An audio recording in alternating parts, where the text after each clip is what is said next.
Good morning, good morning, good morning. Welcome to Tea Break with Dr. Sasheen.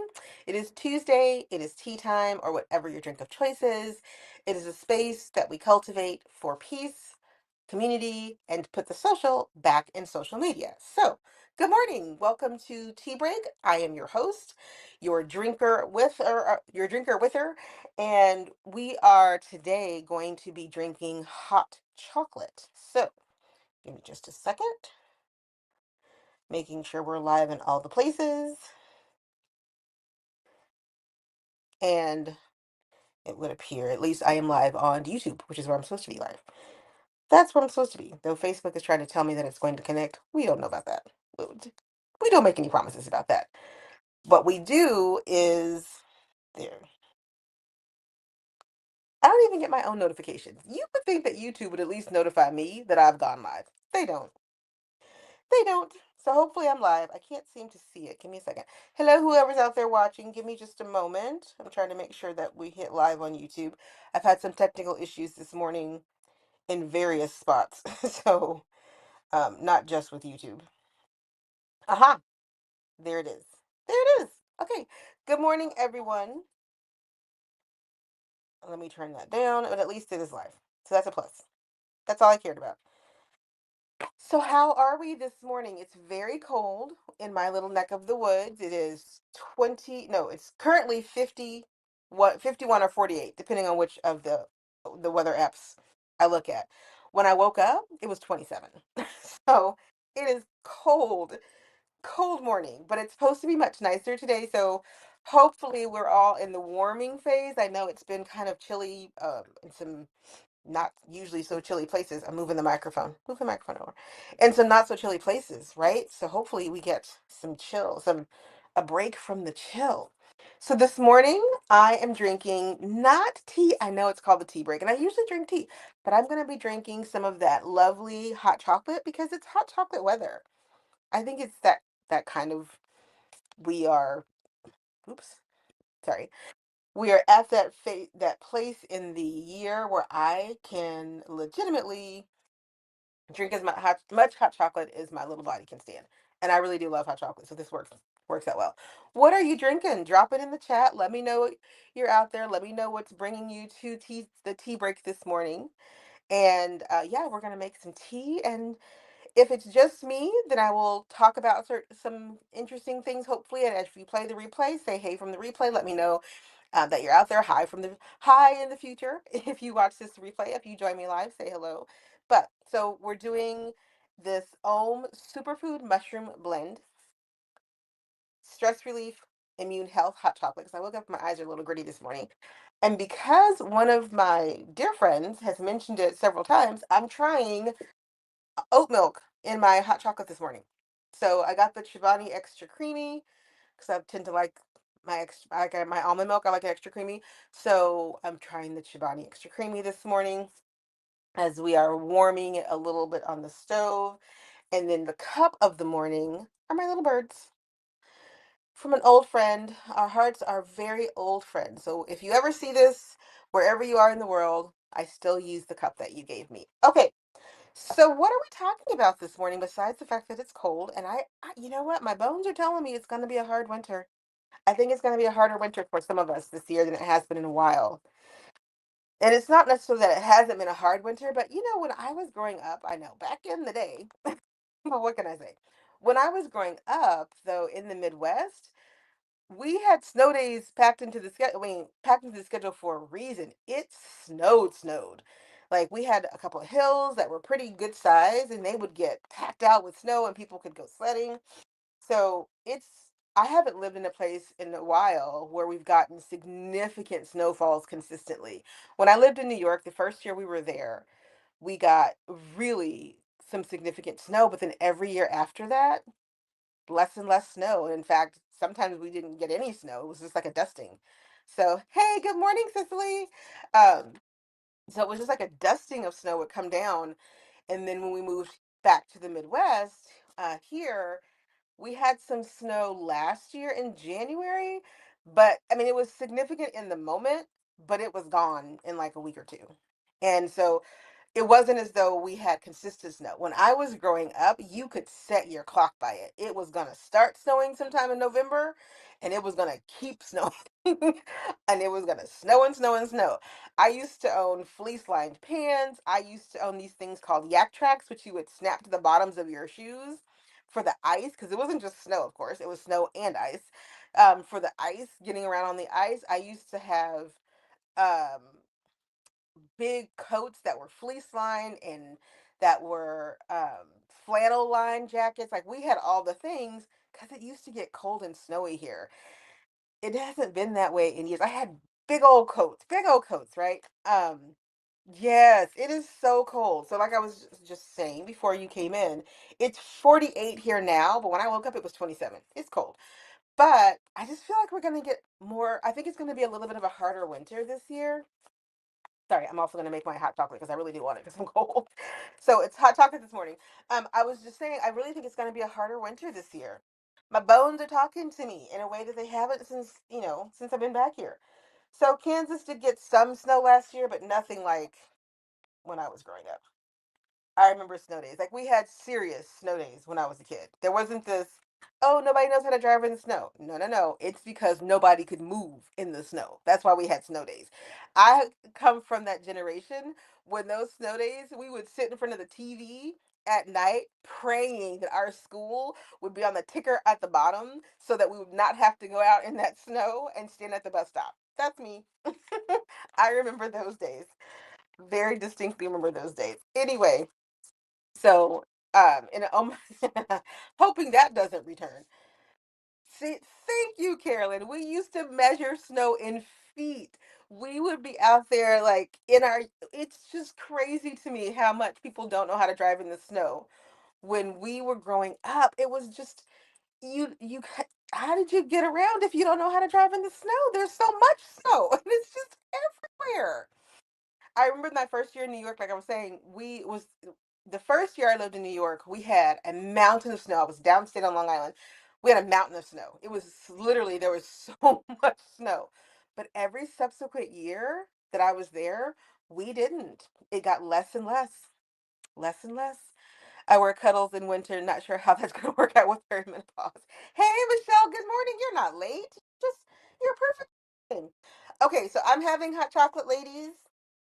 I've got the hot chocolate in the cup, and like I was saying earlier, thanks to Cicely, I'm trying some oat milk. I got me some extra creamy Chobani oat milk, and I got my little Love Dove cup. So let me get my hot chocolate made so we can chit chat. Because I have some questions this morning as we hang out for our time together. That I think it's interesting as we move into the holiday and the snowy season. How are we going to prepare ourselves and ourselves for the coming for the coming holiday? Good morning, Wendy. Welcome, welcome, welcome, welcome. For those of you who don't know, when I make hot chocolate, if you haven't seen one of the lives where I'm making hot chocolate, I make what's called a slurry. This is thanks to my mother. So I put the hot chocolate powder in this cup, and then I add probably a tablespoon of honey, because you know what happens with hot chocolate is that it clumps when you put the hot liquid in. It doesn't melt, and then you're chasing clumps of hot chocolate around your cup, and you never get it all. So then you end up with unless you strain it and drain it and do all that. So my mother said to me one day, "Why are you doing that the hard way? Just make it into a paste."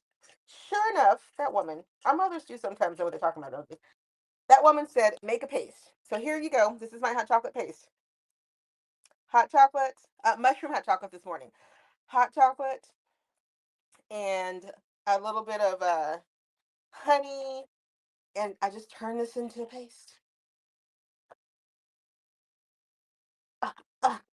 All right, so now I've made the slurry, and as we have been chatting, I have been gently warming my oat milk on the stove because, as y'all know, if I could not use a microwave, I'm going to.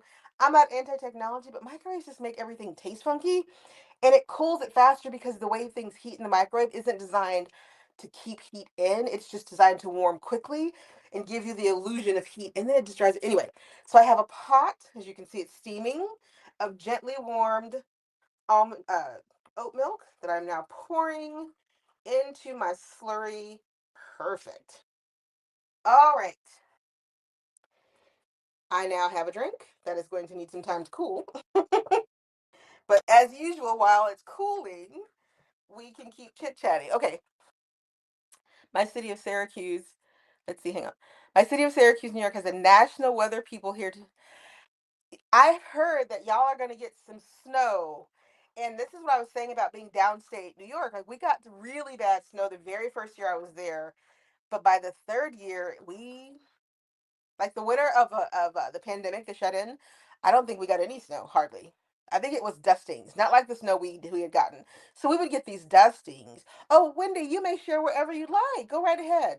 Go right ahead. um we used to get these dustings, but y'all remember when we were kids and we used to get snow days, not because there were inches outside, but because the snow was coming down so hard we couldn't find the school bus if we tried. You'd find little snowmen children sitting on the street standing at the bus stop because we would have been covered. There was so much snow falling out of the sky. So much snow. Ah, got called in to work early. So you have water? Were you out of water? Oh my gosh. What happened? So, Carolyn, I really hope that you all don't get that kind of snow, the kind of snow that, um, you know, shuts down a city. But don't you okay, so I don't love the snow, I don't love the cold, but don't you remember being a kid and a snow day? You built forts in the house, you had hot chocolate. Your mom might have stayed home with you if because if you weren't getting out, they probably weren't getting out either to go to work. Your parents might have been home. You might have gotten to eat some pancakes or waffles because it was a snow day unexpectedly. So, no, we just called it Tuesday. Y'all, but here's the thing, Carolyn. This is what I was alluding to. When I was growing up, you could set your clock by it, right? Starting in late October, early November, definitely by December, it was snowing around here. Like we didn't get a lot of snow days, but we had to have some because we got a ton of snow and it snowed all the time. So like you, at some point starting in right around Thanksgiving, we might not have a white Thanksgiving, but we for sure we're gonna have a white Christmas. And whoa, come January, you can hang it up in the Midwest. Like you literally can hang it up. It was just another day in the Midwest. Is it snowing? It's just another day in the Midwest. Is it not snowing? It'll be back by afternoon. It'll be back by the afternoon. So okay, I have made my slurry is now hot chocolate. No clumps. Fantastic. It's got to cool now. Let me put this back in the fridge. Give me just a moment. So I wanted to talk to you ladies about a couple of important things, um, and to pick the community's brain about the next thing. So I think we should hold our first community event of the holiday season as we build our connection and community here. I was thinking we've been talking about the Christmas season and the holiday season. If it's not Christmas for you, the holiday season. Um, and decorating. So I was thinking we could schedule a decorating party where we could trim our trees together, or maybe not the whole tree, because I know that for some of us that's a family affair, but we could do something together where we come together with our libation of choice, maybe a good little snack roll, and hang out for 30 to 40, 45 minutes to an hour doing something holiday-esque to get us into the spirit. I'm trying to open this pack of cinnamon because I like to put a cinnamon stick in my hot chocolate. But I realize that this pack is not open, which means there is an open pack somewhere. So I'm going to put that one back in the cabinet and find the open pack when this cools off enough. But I want you to think about it and I want you to contemplate if you would be interested in joining us for a community, maybe not a tree trimming, but something that we can do as a community, maybe a tablescape, Sicily, maybe a ornament unpacking. If you all have fun ornaments, maybe we would like to share and show each other. I would love to do that for the holidays for us as a community to show how we are getting our homes ready to be filled with joy in this time of year. Because as we talked about last time, it is so easy to lean into all of the noise that's happening that we forget that we have also got to lean into some joy. So I'm going to create some spaces of joy and hopefully you'll join with me and hang out with me in those spaces and allow us as a community and to support each other. I was thinking about this group of ladies. I don't do TikTok anymore, but there is a group of ladies on TikTok I've heard because someone sent me the video who get together I don't know if it's every day, but they have a morning routine. They work out together on TikTok. This is how they get together. They live in different places. But at 5 a.m. every morning, whatever that is in your time zone, they all get online and they all get on their treadmill or their bicycle or whatever, and they do it. Um, so I think people are really wanting to put the social back in social media to bring back what it was intended for, which is not all. Yeah, information sharing is fantastic, but social connectivity was kind of, the point of why most of us got on social media to begin with was to make connections, to make friends, to make a place in our lives for people that we wouldn't normally be able to meet because we don't live next to each other. So I'm going to continue in that vein of bringing a place of social back to social media, a place where there is, I won't say that we won't ever have drama, but we're adult women here. We know how to keep the drama out and to make ourselves peaceful and joyful in our space. I say let's do it. I think we could have a great time. In fact, my son and I have a tradition that we get some kind of new ornament every year for the tree. We can either make one or we buy one. It just depends on how it works out. So it's about that time for us to go ornament hunting to decide which one, and he gets his and I get one for me because I love ornaments. I love the whole concept of trimming the tree. I like all the fun baubles and the pretty lights and all of that. So I think sharing that with y'all would be a lot of fun. We could definitely do it on Zoom. We could do it through StreamYard. I think we should do it via Zoom. I have several Zoom accounts, so that's not a problem. And it's going to be invite only to keep our community free of drama because people like to just hate because of the haterators be out there trying to do some hateration, and we're not going to let them do no hateration. We're not doing it. Did you see the ladies on TikTok who get together? I thought that was so cool. I'm just like, wait a second. Hold on a minute.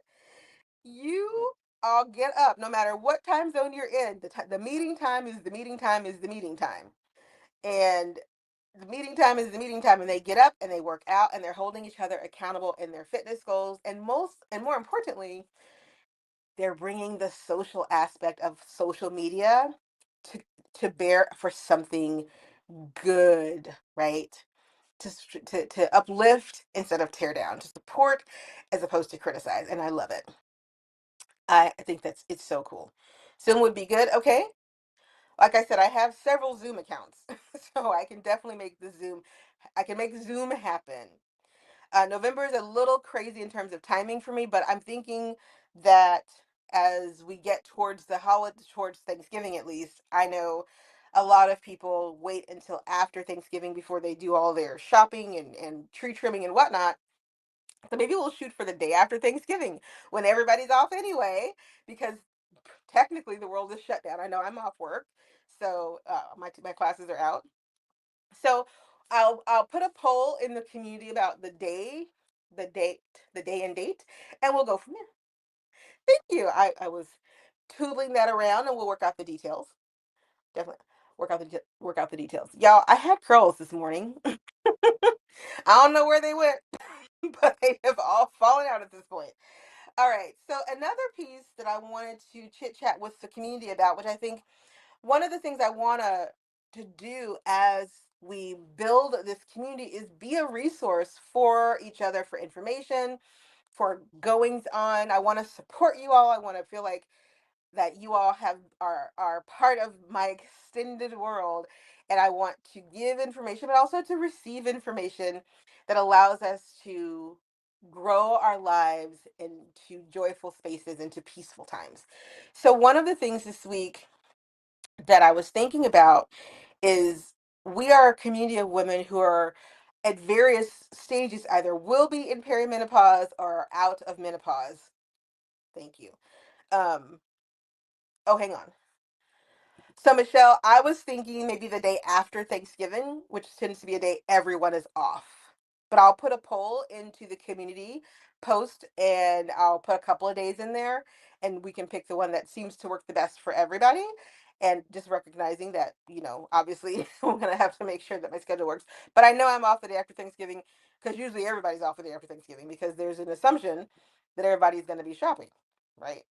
And if you want to be shopping, you should definitely be shopping. It's also um so Thanksgiving's on the Thursday, I think. I I'm gonna forget, y'all. This is why I don't do things on the fly without my calendar in front of me because I have no clue what date that is. I have no clue what date that is. Anyway, I'll figure it out and I'll post the link in the on the community tab on the YouTube channel.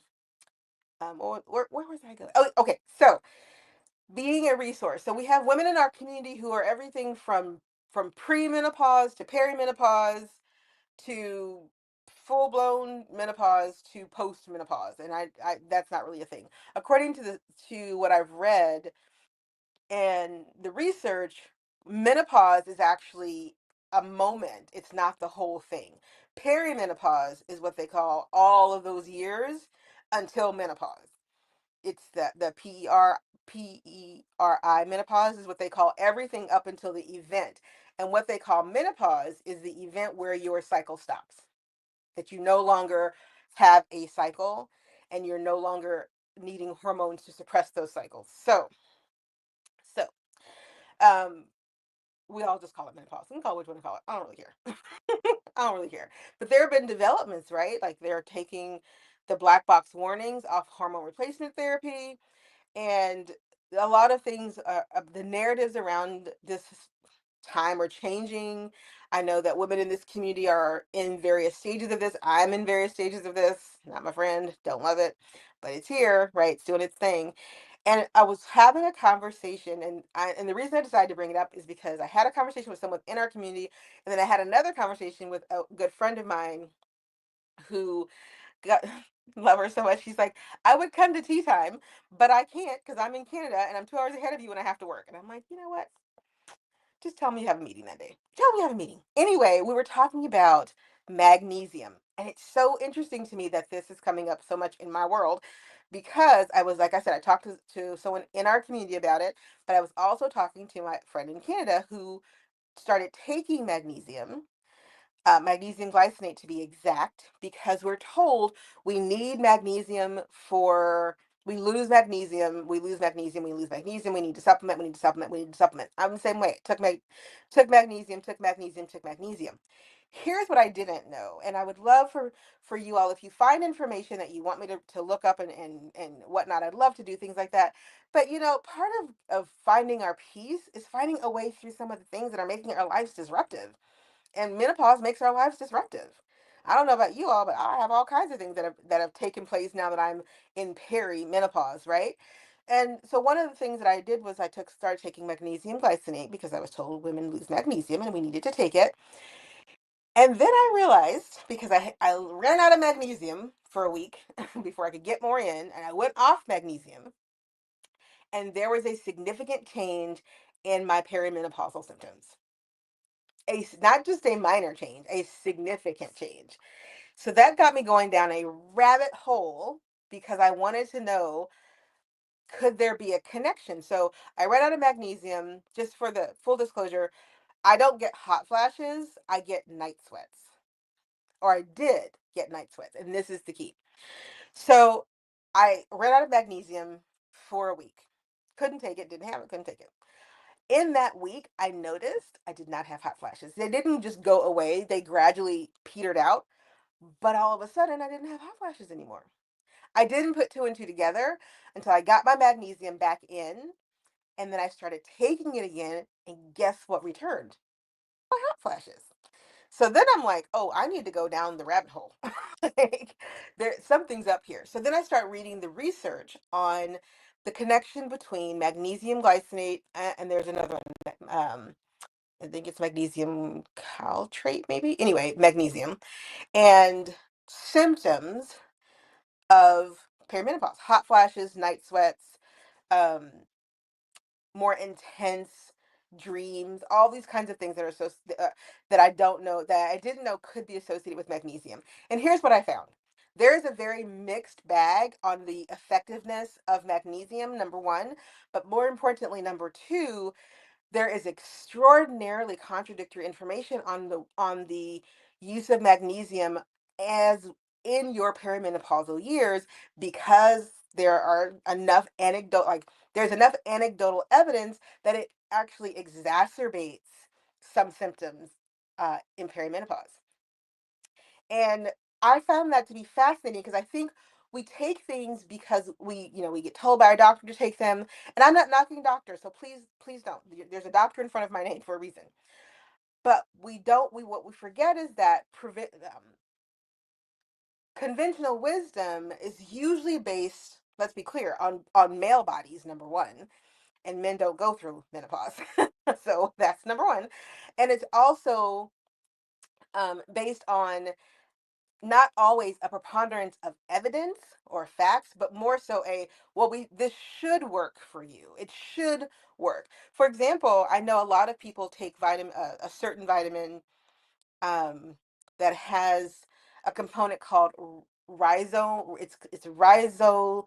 It's a derivative from a mushroom. It's an RHYZATI.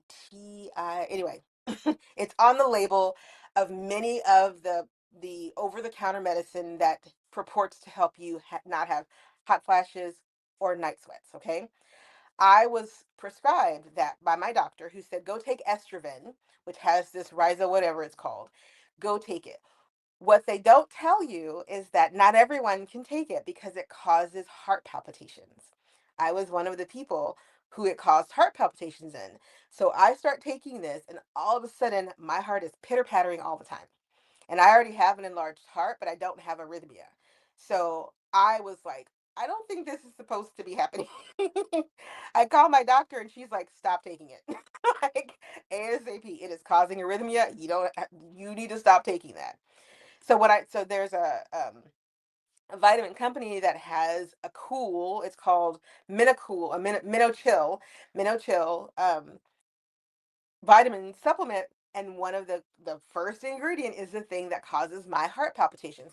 So here's why I coming to the community, and I think we should have these conversations in these safe spaces where we can talk about the things that help, and but also where we might need to do a little more digging, ask a little more of our practitioners and providers before we say yes.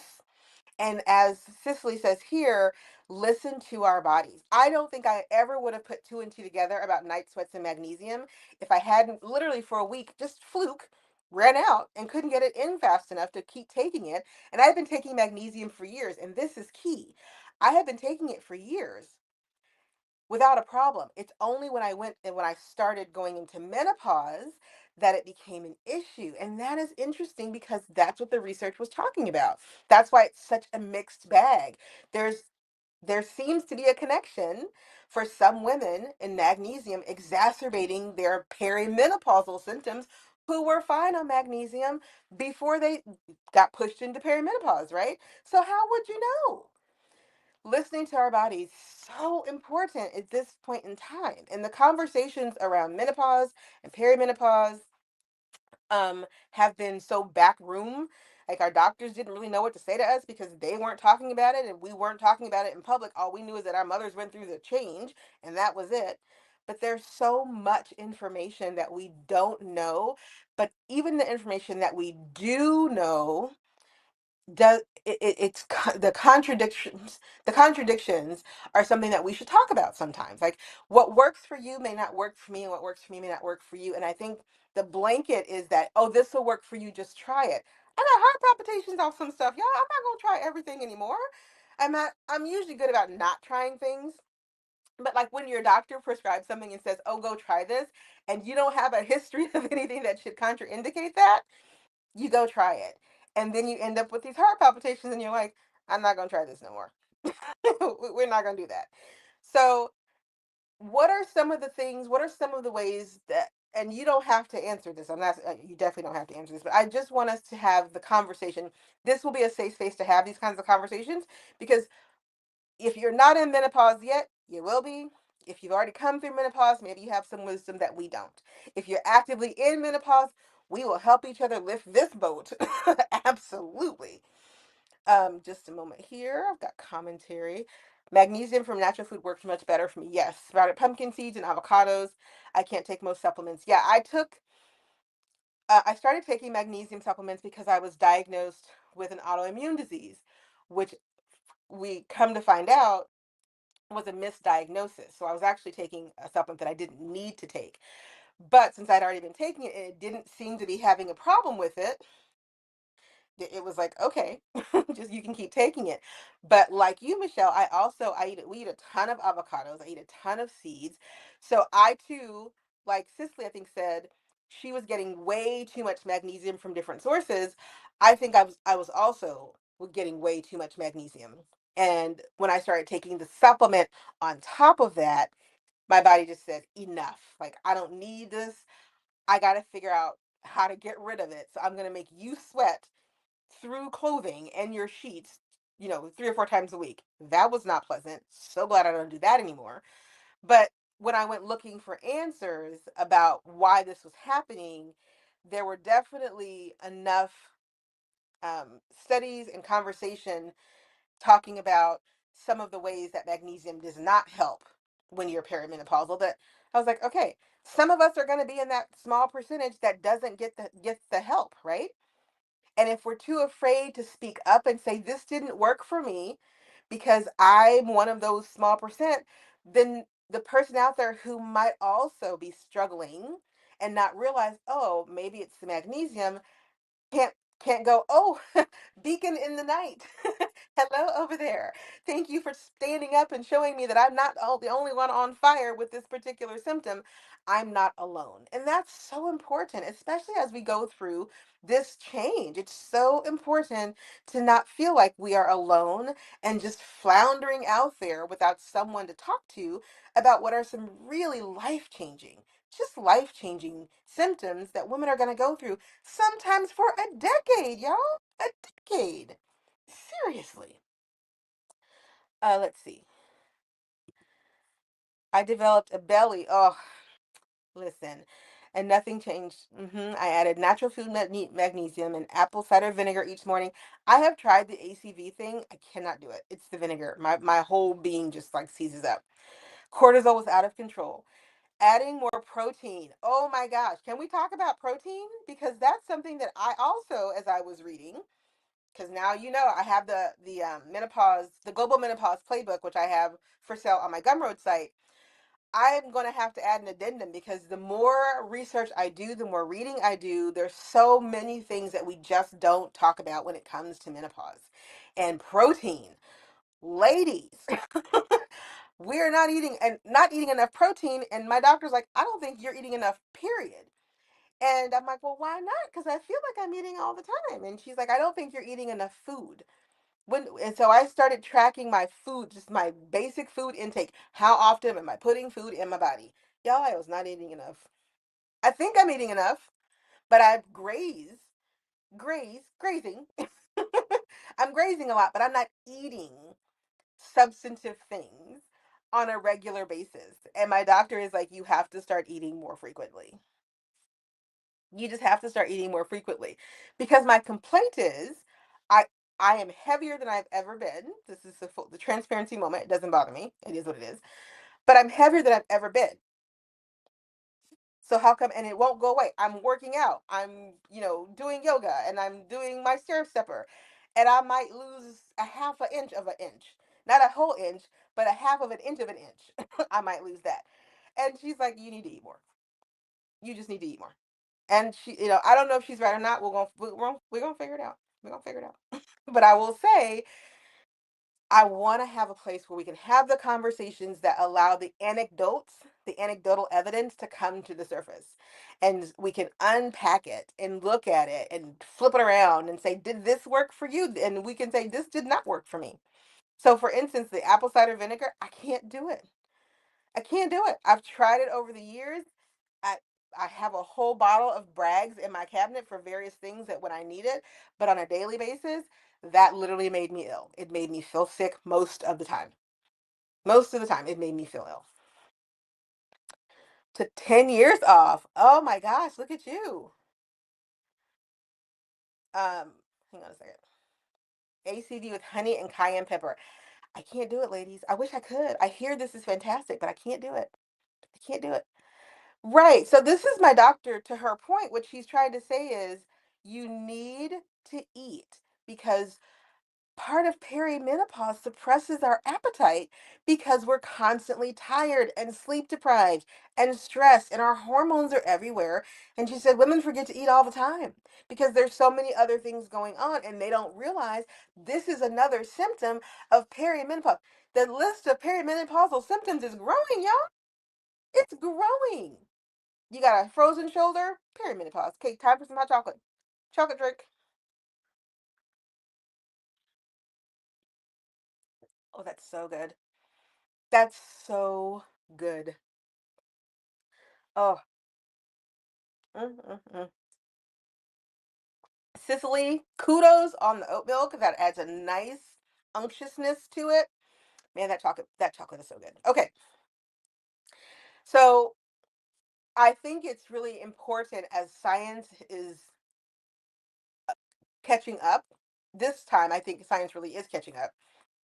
I wouldn't say that about everything scientific, but I think in terms of menopause, science is absolutely playing catch up because so much of the conversation just wasn't allowed. We weren't allowed to have the conversations.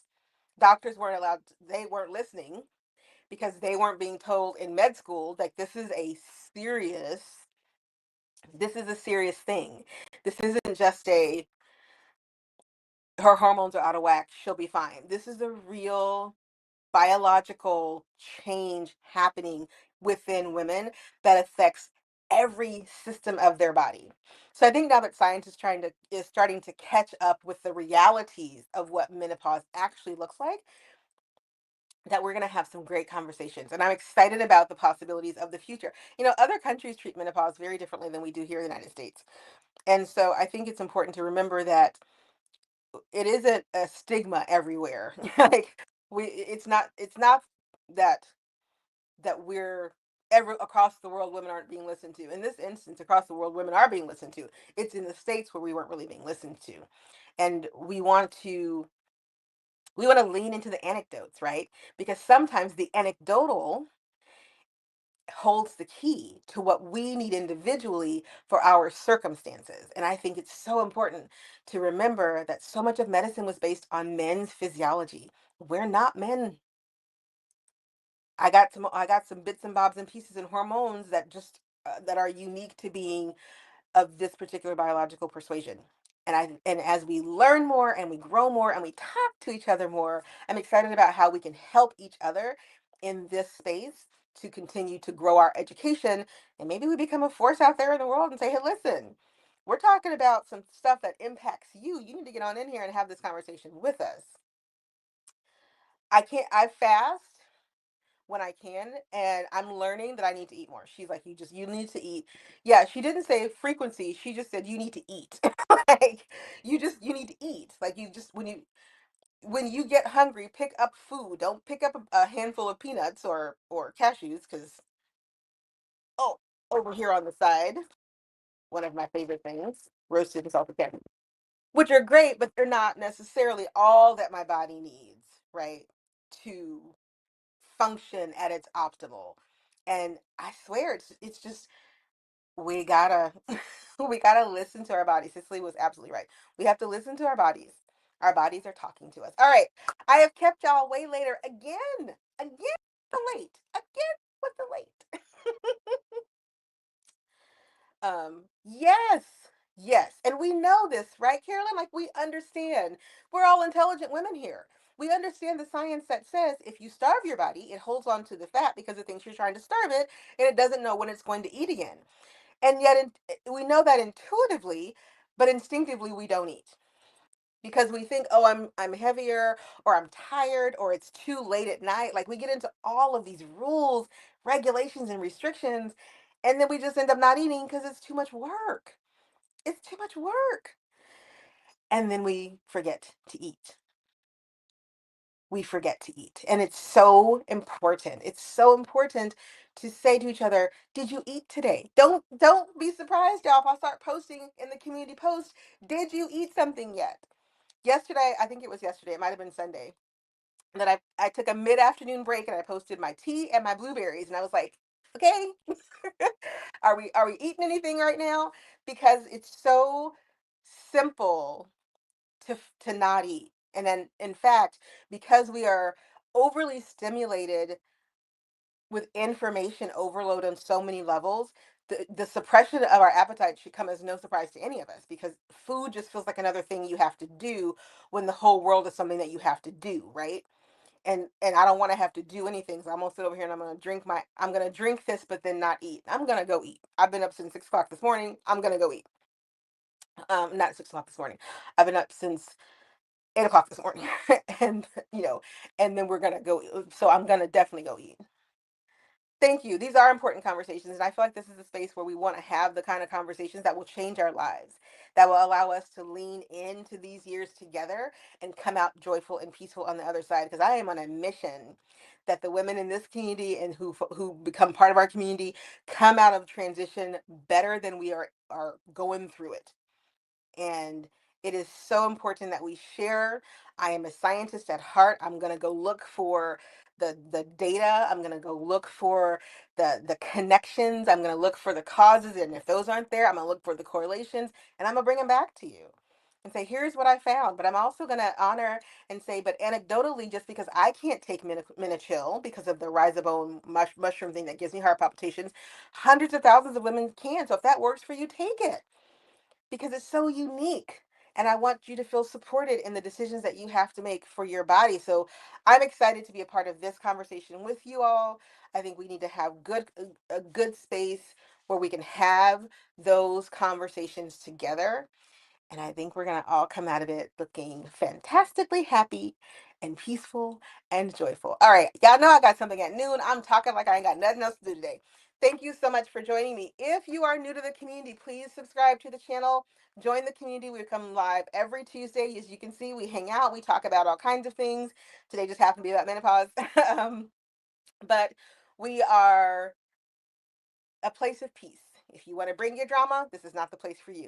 If you want to come and learn, connect, and be social, we are happy to have you. So click like on the video and then subscribe to the channel. If you have not yet signed up for and you've never been through my Life Reimagined workshop, guess what I'm doing for Black Friday? Free workshop looking at your transition. Where are you now? Where are you trying to go? I'll put the link for that in the comments. I'm not going to keep y'all any longer because y'all got to go and I got to go. It is so fantastic to see all of you. Look for the community post about the date for we're just going to call it a holiday get together, and we'll figure out what it's going to be when we get there, right? Because the goal here is to have a little fun and bring joy into the holiday season. Thank you for joining me. Enjoy your morning. Thank you all so much. I'll talk to you soon. Take care. Bye for now.